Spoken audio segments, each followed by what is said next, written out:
On March 8th, 2014, Malaysian Flight 370 took off from Kuala Lumpur, Malaysia, with 239 passengers on a routine flight to Beijing, China.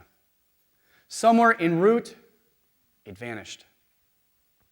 It's hard to believe that a Boeing 777 can vanish without so much as a trace or a digital footprint. It was this current event that triggered a read aloud and then a series of teachable moments in my classroom that moved my students from sympathy to empathy to action. Penn Manor School District made good on an educational promise to move our students into the 21st century by providing them all with a laptop computer. This one-to-one laptop initiative placed a computer in the hands of every 9th, 10th, 11th, and 12th grade student. Now, what's interesting is, with this educational reform movement, as we all know, reform movements always have their pros and their cons. When I tell people that I teach in a one-to-one, mostly paperless learning environment, they tell me, isn't technology destroying the youth of America? Isn't it closing them down? And their most common examples are the earbuds and the selfie. We've all seen young people in social spaces closed off with the headphones in the ears, texting people, sometimes standing next to them. Or the narcissistic selfie, where our young people are taking images of themselves in every environment in which they are located. Now, what's interesting with this is the very same people who tell me this are the people who say we should move back to an educational model made famous in the 20th century. What I'm saying is that was a closed system. When the classroom door closed, the learning in that room was limited in the mind of the teacher, the minds of the students, and the copyright of the textbook laying on each of those desks. What I'm calling for is the leveraging of problems in current events and to use those in order to inspire students to collaborate and build relationships not just terrestrial, but virtual, and promote rigorous learning and authentic learning and empathetic problem solving. So what does this look like? Well, what I'd like to talk to you about today is a Digital Globe, which is a global satellite imaging company. They take their images of the Earth and they sell them to places like Google Maps. In 2014, what was really fascinating is they had just acquired Tom Nod, which was a crowdsourcing platform. For those of you not aware, a crowdsourcing platform is nothing more than a virtual space where individual users from all over the world with a mobile device, a laptop device, or a desktop device, and an internet connection can meet in this one location, undergo a small tutorial that teaches them the practice they need to have in order to participate in this community, and then they launch themselves into a problem-solving endeavor. Now, you're probably wondering, how did this happen at Penn Manor School District?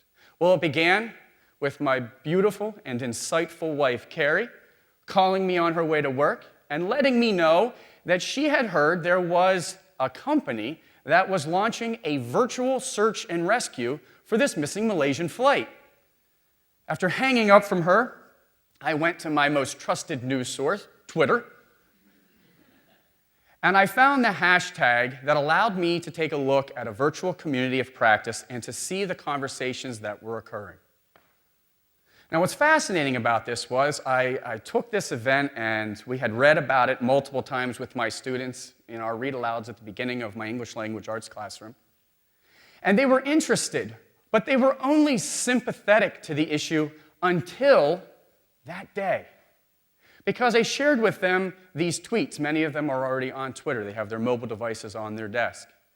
And I asked them, after we read the most recent article, I said, how would you like to become a part of this particular story?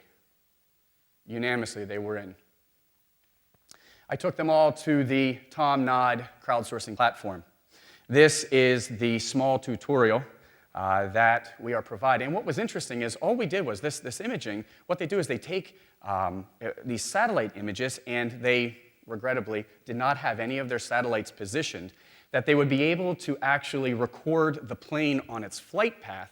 What we had was they repositioned their satellites, and we had the aftermath.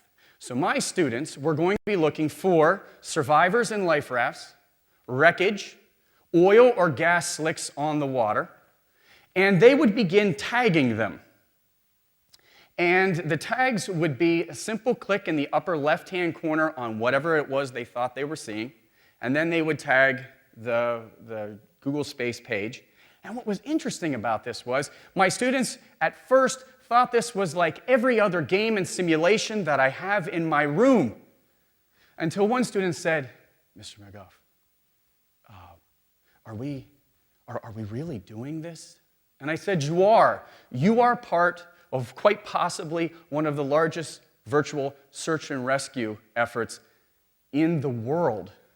And there we sat in room 329 of Penn Manor High School, as safe as can be, but helping and turning my students from sympathetic to empathetic problem solvers who are now part of the story. Some of the images were occluded by cloud cover, and I had to explain to them multiple times, folks, this happens in the really real world where we don't have answer keys at the ends of books. You may run into dead ends, and that's okay. This is another ping. It's a purple. This was an unknown. My students, again, this was for something we weren't quite sure how to identify, so we just pinged it with the purple unknown. There were so many people internationally participating in this virtual search and rescue that it shut the servers down. That's fascinating to me, because this went viral on social media, and it galvanized people to want to be a participant in this particular endeavor. What I really liked was they contacted Google Maps, and they created, yes, data fireworks.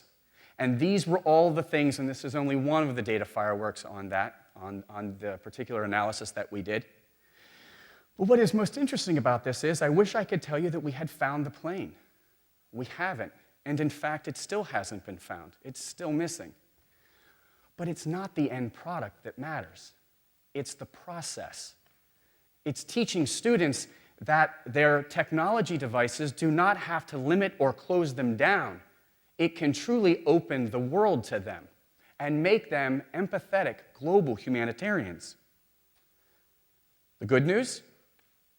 It was such a success that Digital Globe and Tom Nod decided to continue to launch these crowdsourcing initiatives. Most recently, on Friday, my students were working in Nepal on the earthquakes that recently hit there.